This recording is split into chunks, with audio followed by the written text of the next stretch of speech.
Hello, hello, welcome back to part 4 of my story. Please go back and watch the first 3 installments if you haven't already. This is building in a specific sequence, so start from the beginning and watch all of them. I'm coming to you today from my studio in downtown Nashville. I'm going to give you guys a tour of this place in the near future. But today, let's continue the path that I have been on. This part of the story happens at the exact same time as part 3. In part 3, I told you this sort of like little over 10-year period of living in Nashville, trying to get a career in music off of the ground. That was the focus of part 3. This part happens during that same time period.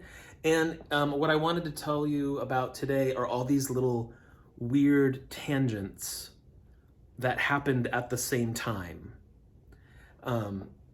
during that 10-year period. This is like age 27, like 27 to 37, but really leading all the way up till my 40th birthday. And these little tangents happened out of necessity because, like a lot of people living in Nashville and trying to pursue music, I was working in a lot of restaurants, waiting tables, just trying to get the bills paid. It was hard.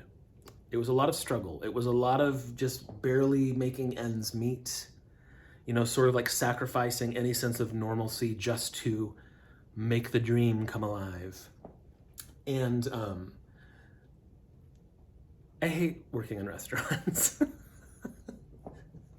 I've done it so much. I mean, the thing is, like, I hate it. I can get over myself and do a good job, but it's soul-sucking work. For me, it was. But I've waited many a table.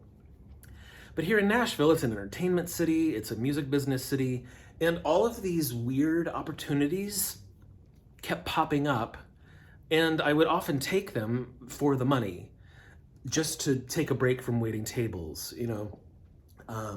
So it also started adding to my experience and my toolbox as an artist because suddenly I find myself learning sound engineering, sound recording, music recording, video editing. I started making videos for my own band, when trying to make a splash on MySpace. Do you remember those days?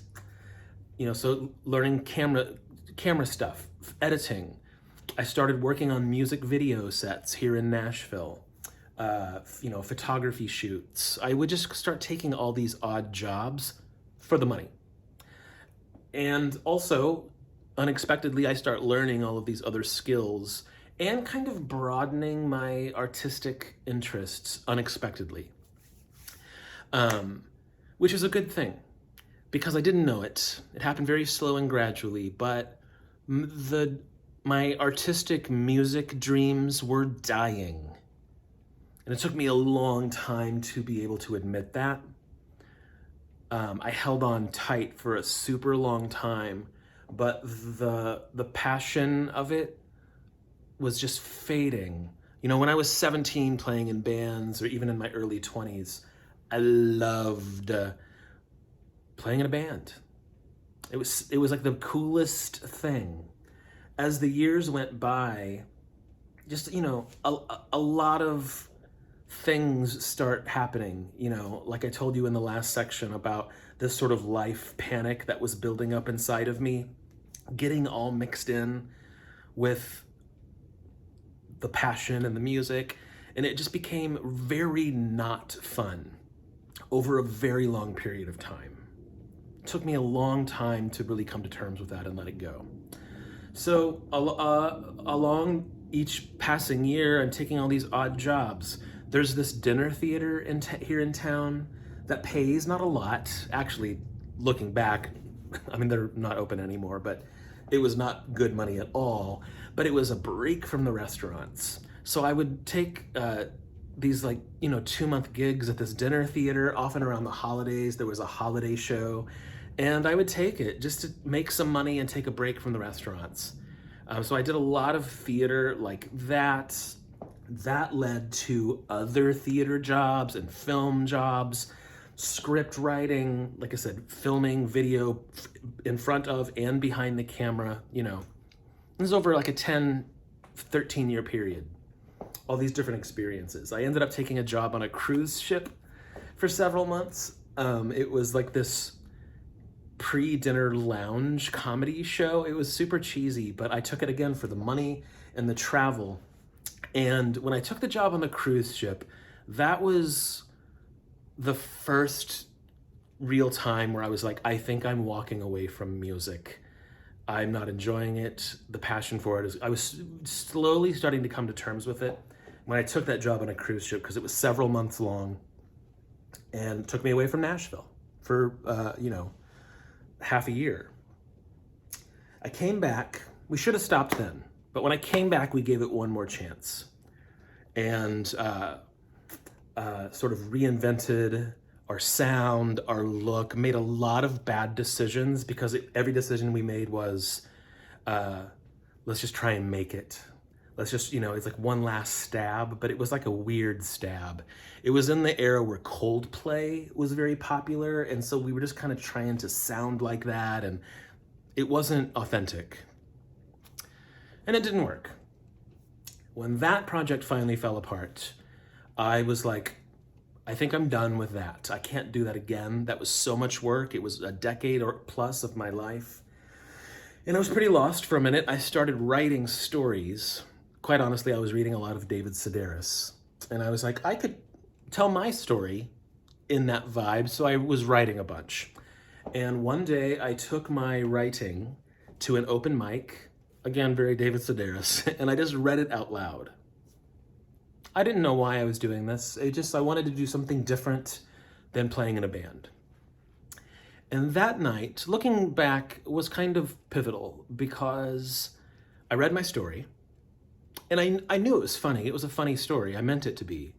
But that room, like, exploded with laughter. Like, the energy, like, crackled. And I wasn't expecting that. I didn't quite know that that was going to happen. And I realized I had just tapped into something that maybe I didn't know was there. And it was a culmination of theater school and, you know, plays and scripts and storytelling and, you know, in a sense, music too, because music is storytelling and music is being on stage and trying to like emote to the audience. But all these things sort of came together in an unexpected way. Didn't know people were going to laugh quite like that, and I felt it in my soul. And I moved to Los Angeles to pursue stand-up comedy. It was a weird year. I actually was doing pretty well, and maybe I'll tell that in a separate story because I could talk about that year for an hour by itself. But I was doing actually pretty well. I was breaking into the comedy scene pretty fast.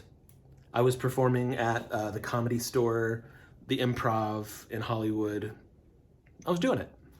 I was also in a very destructive relationship with an alcoholic, and it was a very stressful year largely because of that. I ended up writing sort of this one-man storytelling show, and I took that on the road for about 3 solid years doing fringe festivals, if that's something you've heard of. It's like these comedy theater festivals. I did that for about 3 years, and this leads right up to about turning 40, where I left off in the last video, in a weird place. But unexpectedly, with a lot of experience under my belt. So I was poor as hell, money, but I was pretty rich with experience. That was cheesy, but that's where we're gonna stop this part. Hope you enjoyed that. Stay tuned for part 5.